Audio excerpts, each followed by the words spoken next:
நண்பர்கள் உங்கள் அனைவருக்கும் எனது வணக்கத்தை அன்போடு தெரிவித்துக் கொள்கின்றேன். இந்த அரங்கிற்கு நுழைகின்ற பொழுது இங்கிருக்கின்ற விழாக்குழுவை சார்ந்த நண்பர்கள், குறிப்பாக அருமை சகோதரர் கவிஞர் ஜிவி அவர்கள் ஒரு நூலினை வெளியிட வேண்டும் என்று கோரிக்கை வைத்தார்கள். அப்பொழுது யார் எழுதியது, எங்கே வெளியிட வேண்டும் என்று சொன்ன பொழுது எனது அருமை நண்பர் மார்க்சிஸ்ட் கம்யூனிஸ்ட் கட்சியுடைய மாவட்ட செயலாளர், ஏழை எளிய மக்களுக்காக தொடர்ந்து போராட்ட களத்தில் போராடிய பல்வேறு சாதனைகள் புரிந்திருக்கின்ற அருமை சகோதரர் கவிவர்மன் எழுதிய அழகிய நாட்கள், அந்த அழகிய நாட்கள் என்ற நூலினை வெளியிட வேண்டும் என்று சொன்னார்கள். நானும் மகிழ்ச்சியோடு ஏற்றுக்கொண்டேன். அதோடு மட்டுமல்ல, அவர் எழுதிய சேகுவார என்ற நூலினையும் நான் தான் அறந்தாங்கி வெளியிட்டேன் என்ற பெருமையோடு மிக அற்புதமாக இந்த அந்த அழகிய நாட்கள் என்ற நூலினை மிக சிறப்பாக அவர் எழுதியிருக்கிறார். அவருக்குள் இத்தனை எழுத்தாற்றல் ஏனென்றால் ஒவ்வொருவருடைய மனிதனுடைய வாழ்க்கையிலும் வெவ்வேறு பக்கங்கள் இருக்கின்றன. ஆனால் நூல்கள் எழுதுவது என்பது காலம் கடந்து நிற்கக்கூடிய ஒரு மிக மிக முக்கிய படைப்பு என்பதை நாம் மறந்துவிடக்கூடாது. நாமும் ஏதாவது ஒரு நூலினை எழுத வேண்டும் என்ற எண்ணத்தை ஏற்படுத்தியிருக்கின்ற கவிஞர் அருமை சகோதரர் நமது கவிவர்மன் அவர்களுக்கு வாழ்த்துக்கள், பாராட்டுக்களை நான் தெரிவித்துக் கொள்கின்றேன். மேடைக்கு வந்த பின்புதான் இந்த புத்தகத்தில் ஏதாவது படிக்கலாம் என்று நான் பெரட்டிய பொழுது முதலில் என் கண்ணில் பட்ட வரிகளை நான் உங்களுக்கு படிக்கிறேன். 10 தினங்கள் வயிற்றுக்குள்ளே பத்திரமா சுமந்தவளே, பாலும் தேனும் ஊற்றி என்னை பக்குவமா வளர்த்தவளே, வீட்டு வாசலில் வெண்மணலில் கோட்டை கட்டி விளையாடும் வேளையில் வீரம் பேச சொன்னவளே, 6 மாசம் ஆகையிலே தூளியிலே தூங்க சொல்லி பகத்சிங்கா வாழுடா, இல்லைன்னா இந்த தூளியிலே சாவுடா தாளாட்டு தந்தவளே, நீதி பேசும் மனுஷனோட காலுக்கெல்லாம் காலனியா முள்ளுதான் நிறைஞ்சிருக்கும். அவர் வாழ்க்கையும் அப்படிதான். நீதி பேசும் மனிதனோட காலுக்கெல்லாம் காலனியா முள்ளுதான் நிறைஞ்சிருக்கும். மூர்க்கமா மோதிப்பட்டு முன்னேறி வாடான்னு முணுமுணுத்த என் தாயே, சோதனைதான் வாழ்க்கையினாலும் சோம்பேறினோட மானுடத்தை மாத்திர சாதனை செய்யிடான்னு சாந்தமா சொன்னவளே, நீ பாலூட்டி வளர்த்த வீரமெல்லாம் ஒன்னா சேர்ந்து துடிக்குதே என்னை வளர்த்த தாயே என்று கவிவர்மன் எழுதிய வரிகள் உங்கள் தாய் மட்டுமல்ல, இந்த புதுக்கோட்டை மாவட்டமே அருமை சகோதரர் கவிவர்மன் அவர்களை வாழ்த்துகிறது. பாராட்டுக்கள், வாழ்த்துக்கள், வாழ்த்துக்கள் என்று தெரிவித்துக் கொள்கின்றேன்.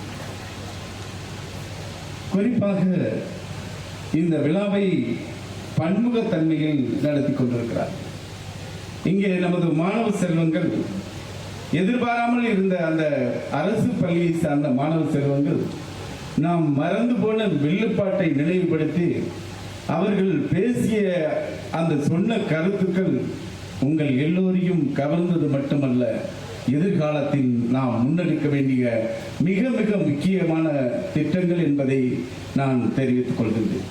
அதுதான் மாண்புமிகு தமிழ்நாடு முதலமைச்சர் அவர்கள் பொறுப்பேற்ற உடனேயே சுற்றுச்சூழல் மற்றும் காலநிலை மாற்றத்துறை என்ற பெயர் மாற்றம் செய்து காலநிலை மாற்றத்தால் ஏற்படக்கூடிய பாதிப்புகளை தடுப்பதற்கான நடவடிக்கைகளை கடந்த 3 ஆண்டுகளாக எண்ணற்ற திட்டங்களை செயல்படுத்தி வந்திருக்கிறார். அதிலே மிக இன்றைக்கு ஏற்பட்டிருக்கின்ற காலநிலை மாற்றத்தால் ஏற்படுகின்ற பாதிப்புகளுக்கு முக்கிய காரணம் கார்பன் வெளியேற்றம். கார்பன் வெளியேற்றத்தை கட்டுப்படுத்துவதற்கு பல்வேறு நடவடிக்கைகள் நாம் மேற்கொண்டாலும் மிக எளிதான விஷயங்கள் என்னவென்றால் மரங்கள் வளர்ப்பது. மரங்கள் என்றால் வெளிநாட்டு தாவரங்களால் எந்த பயனும் கிடையாது.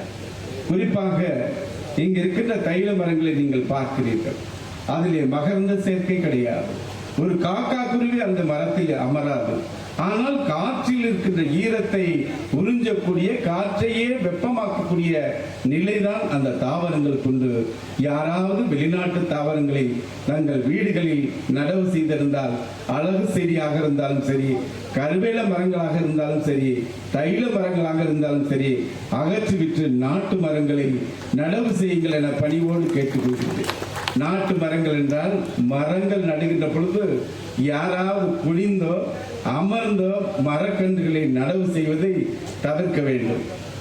குறைந்தபட்சம் ஒரு 10 அடியாவது மரக்கன்றை நடவு செய்தால்தான் இப்ப இருக்கிற வெப்பநிலையை தாங்கி உடனடியாக அது மரமாக எதிர்காலத்தில் இந்த மானுட சமுதாயத்துக்கு மட்டுமல்ல பல்லுயிரினங்களுக்கும் இந்த இயற்கைக்கும் பயன் தரக்கூடியது என்பதை நான் உங்களுக்கு தெரிவித்துக் கொள்கிறேன்.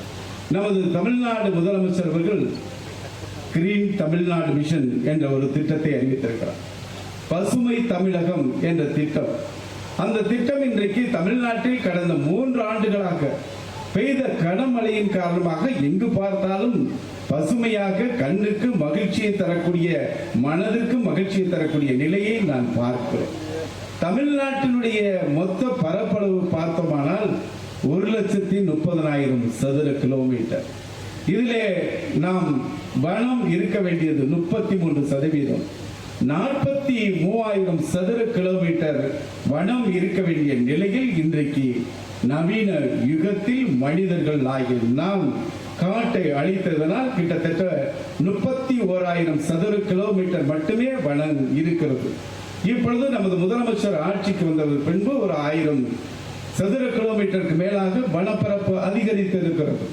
இந்த ஆண்டு 10 கோடி மரங்கள் நடவு செய்தல் என்று இலக்கை நோக்கி அரசின் மூலமாக பல்வேறு தன்னார்வ அமைப்போடு நாம் மேற்கொண்டிருக்கிறோம். இன்னும் நாம் வனத்தை தமிழ்நாட்டில் அதிகப்படுத்த வேண்டிய பரப்பளவு பார்த்தோமானால் கிட்டத்தட்ட 12,000 சதுர கிலோமீட்டர். இதை தாண்டி இன்றைக்கு 2 தினங்களுக்கு முன்பாக இந்திய திருநாட்டை வல்லரசாக மாற்றுவேன் என்று சொன்ன ஐயா அப்துல் கலாம் அவர்கள் நினைவிடத்திற்கு அவர் நினைவு நாள் அன்று அங்கே ராமேஸ்வரத்திற்கு சென்றது.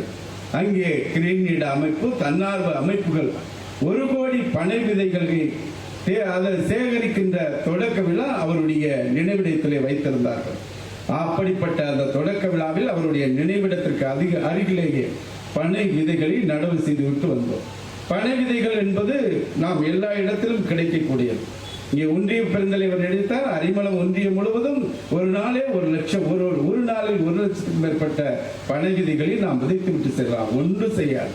ஒரு கொட்டு மண் எடுத்துட்டு கீழே போட்டு போனா அது எப்படிப்பட்ட வறட்சியும் தாங்கி வளரக்கூடியது பனை மரங்கள்.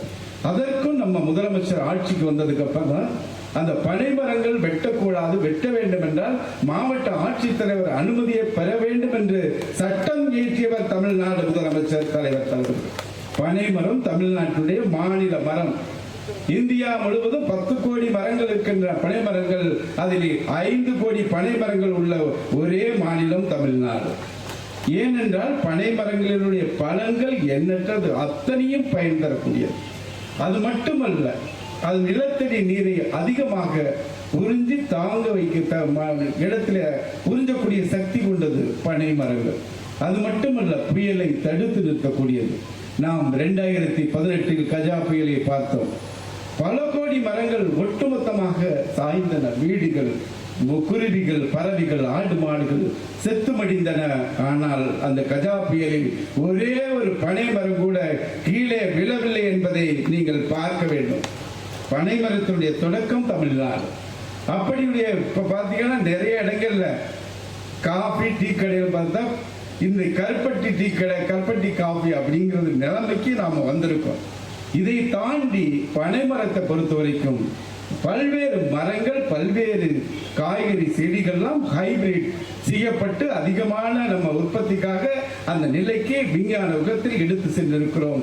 இதுவரைக்கும் ஹைபிரிட் செய்யப்படாத ஒரே மரம் பனை மரம் மட்டும்தான் என்பதை நான் இன்றைக்கு நமது ஒரு நிகழ்வு எனக்கு பொழுது வருகிறது. சங்க காலத்தில் குலோத்துங்க சோழன் அவைக்களம் கூடுகிறது.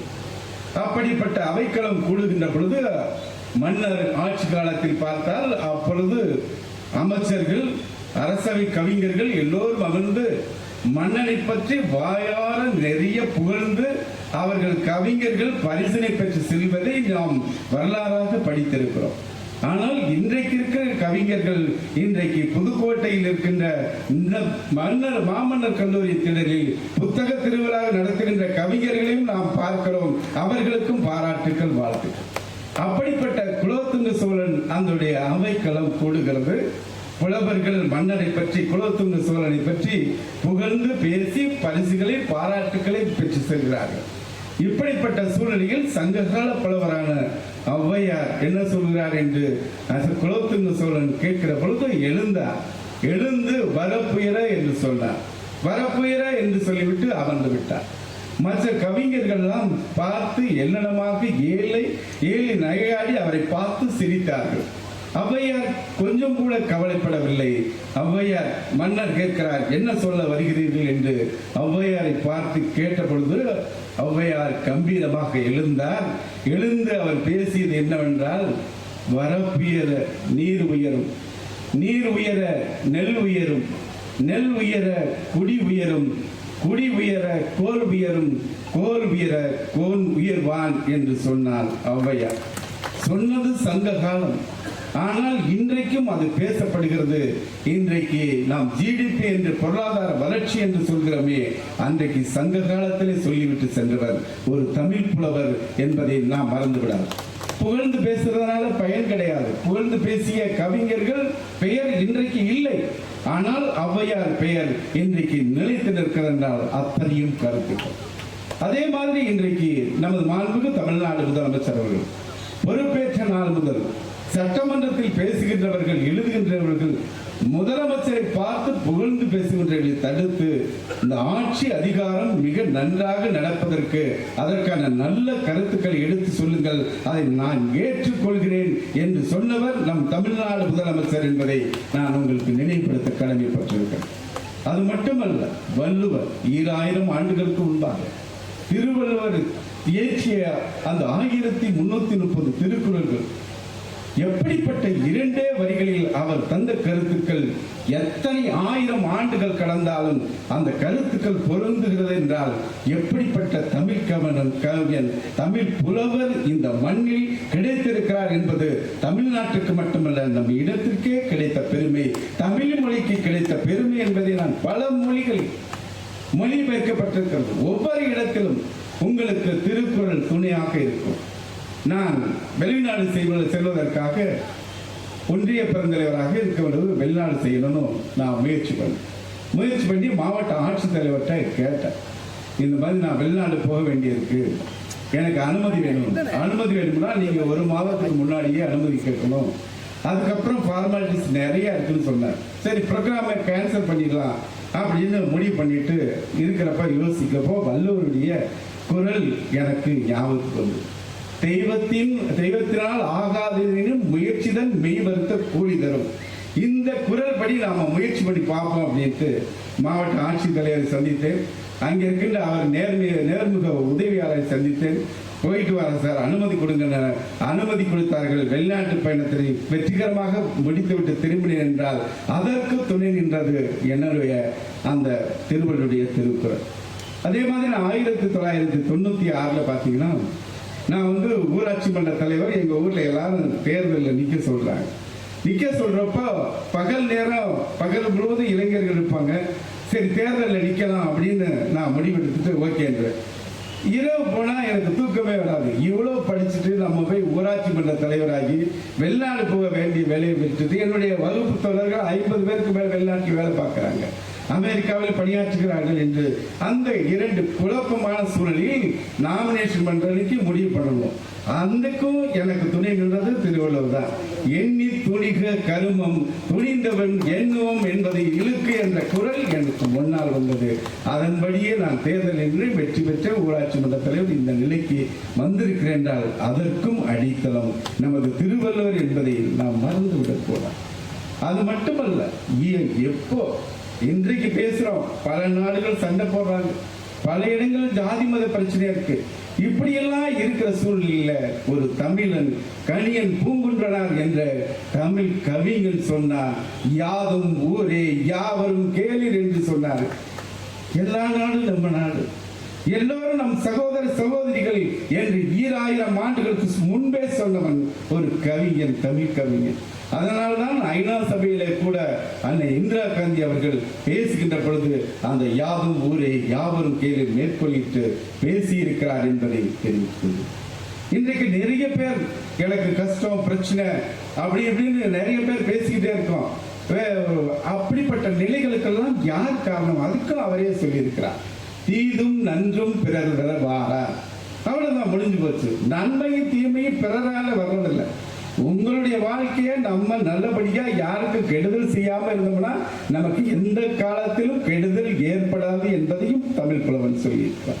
இப்படிப்பட்ட கருத்துக்கள் எல்லாம் எங்கிருந்து எடுக்கப்பட்டது? அத்தனையும் ஓலைச்சுவடிகளாக இருந்ததை நூலாக மாற்றி இன்றைக்கும் நாம் படிக்கக்கூடிய அளவுக்கு இந்த பொக்கிஷங்களை தருகின்றார்கள் என்றால் அதற்கு அத்தனைக்கும் காரணம் எதிரிலே அமைந்திருக்கின்ற இந்த புத்தகம் நிறைந்திருக்கின்ற இந்த 100க்கும் மேற்பட்ட அரங்கங்கள் என்பதை நாம் மறந்துவிடக்கூடாது. அதனால எல்லாரும் இப்ப இருக்கிற காலத்துல நாம இன்றைக்கு சந்திக்கக்கூடிய சூழ்நிலையில தயவு செய்து நாம் அனைவரும் புத்தகங்கள் படிப்பதற்கு அட்லீஸ்ட் படிக்க வேண்டாம், புத்தகங்கள் பக்கத்தில் இருக்கட்டும். அதனுடைய தலைப்புகளை பார்க்கிறப்ப நம்ம படிக்கணும்னு தோன்றும். நாம் வருவதற்கு முன்போ போவதற்கு முன்போ ஒவ்வொரு இடத்திலையும் நான் நிறைய விஷயங்களை மறந்துடுவோம். அப்படி மறந்துட்டு ஏதாவது பேச போறோம்னா ஏதாச்சும் குறிப்பெடுத்து அதை படிச்சுட்டு வந்தாதான் நம்ம பேச முடியும். அப்ப நமக்கான நினைவாற்றல் அதிகம் இருக்கிறது. அப்படிப்பட்ட சிறப்பு வாய்ந்த ஒரு பேசுறதுக்கு வார்த்தைகளே கிடையாது. இங்க இருக்கின்ற இந்த ஒருங்கிணைப்பாளர்கள் இப்படிப்பட்ட புத்தக திருவிழாவை, இந்த அறிவார்ந்த ஒரு மிகப்பெரிய திருவிழாவை நீங்கள் நடத்தியதற்காக புதுக்கோட்டை மாவட்ட மக்கள் சார்பாக உங்கள் அத்தனை பேருக்கு எனது நெஞ்சார்ந்த நன்றியை நான் தெரிவித்துக் கொள்கிறேன். புத்தகங்கள் தான் நம்மளை நல்வழிப்படுத்துகின்றன என்பதை நான் தெரிவித்துக் கொள்கிறேன். நிறைவாக ஒரே ஒரு செய்திக்கு நான் வருகிறேன். நமது மாண்புமிகு தமிழ்நாடு முதலமைச்சர், நான் சட்டமன்ற எதிர்க்கட்சி சட்டமன்ற உறுப்பினராக இருக்கின்ற காலங்களில் சரி, அமைச்சராக இருக்கின்றதும் சரி, ஒரு நிமிஷம் கூட அவை விட்டு வெளியிலே போவார். யார் என்ன சொல்றாங்க, கற்றலில் கேட்டே நன்றி என்றப்போ எல்லாரும் பேசுறதை கேட்கக்கூடிய வாய்ப்பை பெற்றோம். நானும் பள்ளி கல்வித்துறை அமைச்சர் அவர்களும் அருகிலே இருக்கக்கூடியவர்கள் தொடர்ந்து நாங்கள் அந்த சபை நிகழ்ச்சிகளில் தொடர்ந்து இருப்போம், வெளியில போகவே மாட்டோம். அப்படிப்பட்ட சூழ்நிலையில் ஒரு நாள் மாண்புமிகு தமிழ்நாடு முதலமைச்சர் கேள்வி நேரம் முடிந்து 110 விதியின் கீழ் ஒரு அறிக்கையை வாசிக்கிறோம். அந்த அறிக்கையை வாசிக்கின்ற பொழுது அரங்கம் முழுவதும் ஆளுங்கட்சி எதிர்கட்சி அத்தனை அரசு அதிகாரிகள், அந்த சபையே ஒரு நிசப்தமாக இருந்தது. அதுதான் தமிழ்நாட்டு மக்களுக்காக அல்ல, நம் தொப்புள் குடி உறவுகளான இலங்கை தமிழ் மக்கள் இங்கே இருக்கின்ற 100க்கும் மேற்பட்ட இடங்களில் இங்கே பல்வேறு இடங்களில் முகாம்கள் அமைக்கப்பட்டு ஆங்காங்கே அவர்கள் வாழ்க்கையை வாழ்ந்து கொண்டிருக்கின்ற அந்த மக்களுடைய துயரங்கள் துன்பங்கள் எண்ணிலடங்காது என்பது நமக்கு தெரியும். அவர்கள் இருக்கின்ற வீடு எப்படிப்பட்டது என்பது உங்களுக்கு தெரியும். அவர்களுக்கான பெற்ற கல்விக்கான அரசாங்க வேலை இல்லை என்பது உங்களுக்கு தெரியும். இப்படிப்பட்ட சூழலில் தங்களுடைய கடின உழைப்பினால் அந்த முகாம்களில் தங்கியிருக்கின்ற அந்த தமிழ் சொந்தங்கள் நிலையை அறிந்த தலைவர் அந்த 110 விதியில வாசித்துக் கொள்ளும் ஒவ்வொரு குடும்பத்திற்கான மாதாந்திர உதவித்தொகையை அதிகப்படுத்தியது, அவருடைய கல்விக்கான திட்டங்களை அதிகப்படுத்தி செயல்படுத்தியது, அவர்கள் வசிக்கின்ற வீடுகளுக்கு ஒரு வீட்டுக்கு 5,70,000 என்று 317 கோடி ரூபாய்க்கான திட்டத்தை அறிவித்துவிட்டு நம் முதலமைச்சர் இருக்கையில் அமர்ந்த பொழுது சபை முழுவதும் கண்ணீரால் நனைந்துவிட்டது. ஒவ்வொருவரையும் திரும்பி பார்த்தோம். அத்தனை பேரும் கண்களில் கண்ணீர் இருந்ததை நான் பார்த்தோம். ஏன் குறிப்பிட்டு சொல்றேன் என்றால், இந்த நாட்டில் எந்த இடத்தில் எங்கே ஒருவர் பாதிக்கப்பட்டால் அவர்களுக்கான திட்டங்களை நாம் கொடுத்தே ஆக வேண்டும் என்று மனிதநேயமிக்க ஒரு மாபெரும் முதலமைச்சர் தான் நாம் பெற்றிருக்கிறோம் என்பதை தெரிவித்துக் கொள்கின்றேன். அது மட்டுமல்ல, இங்க இருக்கின்ற திருமயம் பக்கத்தில் இருக்கிற ரேணா விளக்கு பகுதியில வீடுகள் கட்டி திறந்து வைத்திருக்கிறோம். இன்றைக்கு எனக்கு மாலை 5 மணிக்கு கிடைத்த செய்தி என்னவென்றால், தோப்புக்கொள்ளை அந்த முகாமிற்கும் அதேபோல அலியாநிலை முகாமிற்கும் 100 வீடுகள் கட்டுவதற்கு கிட்டத்தட்ட 200 வீடுக்கு 12 கோடி ரூபாய் ஒதுக்கீடு செய்திருக்கிறார் மாண்புமிகு தமிழ்நாடு முதலமைச்சர் என்றார். மகிழ்ச்சியான செய்தி. இதெல்லாம் திட்டங்கள். இது போகட்டும். ஆனால் இதுவரைக்கும் அந்த மக்களை நாம் பெயரிட்டு அழைத்தது இலங்கை தமிழ் அகதிகள் முகாம் என்று அழைத்தோம். நம் முதலமைச்சர் தான் அதனை மாற்றி இலங்கை தமிழர் மறுவாழ்வு முகாம் என்று மாற்றி மனிதநேயத்தை நிலைநாட்டியவர் நம் தமிழ்நாடு முதலமைச்சர். அவருடைய திட்டங்கள் நாடெங்கிலும் இன்றைக்கு எடுத்து செல்லப்படுகிறது. அதிக முக்கியத்துவம் கொடுப்பது பள்ளி கல்வித்துறைக்கு தான் நம் முதலமைச்சர் அவர்கள் கவனமாக திட்டங்களை நிறைவேற்றி தருகிறார். காலை உணவு திட்டம் முதல் பெண்களுக்கான உயர்கல்விக்கான உதவித்தொகை திட்டங்கள் வரை அத்தனையும் அடுக்கடுக்கான திட்டங்களை நிறைவேற்றி தருகிறார்.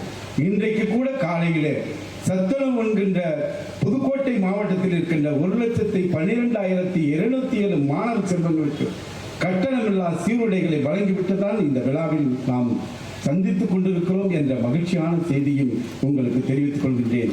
மனிதநேயம் மிக்க ஒரு முதல்வர் தமிழ்நாட்டில் ஆண்டதன் காரணமாகத்தான் நடைபெற்ற நாடாளுமன்ற தேர்தலில் 40க்கு 40 என்ற மகத்தான வெற்றியை தமிழக மக்கள் தந்திருக்கிறார்கள் என்பதை தெரிவித்து, நம் முதலமைச்சர் அடித்தட்டு மக்களுக்கான வாழ்க்கை உயர்வதற்கு கல்வியை தருகிறார், அவருக்கு தேவையான திட்டங்களை தருகிறார். தமிழ்நாடு முழுவதும் இந்த புத்தக திருவிழாக்களையும் வெற்றிகரமாக நடத்துகின்ற தமிழ்நாட்டில் நாம் வாழ்கிறோம் என்ற மகிழ்ச்சியான செய்தியை நான் உங்களுக்கு தெரிவித்துக் கொண்டு, இந்த நூலகத்தை எந்தி இருக்கின்ற நாள் வருகின்ற ஆகஸ்ட் 5 வரை நடைபெற இருக்கின்ற அந்த அத்தனை நாளிலும் முழுவதுமாக கலந்து கொண்டு நூல்களை நாம் அதிகமாக வாங்கி அந்த புத்தக திருவிழாவை வெற்றி திருவிழாவாக மாற்றி, இது ஒரு அறிவு சார்ந்த திருவிழா, நாம் மகத்தான சாதனை படைத்திருக்கிறோம் என்ற பெருமையை நீங்கள் பெற வேண்டும் என உங்களிடத்திலே கேட்டுக்கொண்டு, நிறைவாக பாவேந்தர் பாரதிதாசன் கவிதை ஒன்று. நூலைப்படி சங்க தமிழ் நூலைப்படி, முறைப்படி நூலைப்படி, காலையில் படி கடும்பகல் படி, மாலை இரவு பொருள்படும் படி, நூலைப்படி கற்பனை கற்கும்படி, கற்பவை கற்கும்படி, வள்ளுவர் கொள்கைப்படி கற்கத்தான் வேண்டும், அப்படி கல்லாதவர்கள் வாழ்வதற்படி நூலைப்படி என்ற பாவேந்தர் பாரதிதாசன் வரிகளுக்கெனவ இன்று முதல் நாம் அனைவரும் வாசிக்க திரும்புவோம். உங்கள் அனைவருக்கும் வாழ்த்துக்கள், பாராட்டுக்களை கூறி நிறைவு செய்கிறேன். நன்றி, தொல்லியல் துறையினரால் கண்டுபிடிக்கப்படாத கல்வெட்டுகளை கூட அடையூர் தான் தந்து கொண்டிருக்கிறது என்கிற அளவிலே அவர்கள் அவரது சாதனைகளை நிகழ்த்திக் கொண்டிருக்கிறார்கள். பெருமகனார் கேட்டுக்கொள்கிறோம். கொஞ்சம் உள்ள வாங்க, சேர்ந்து வாங்க.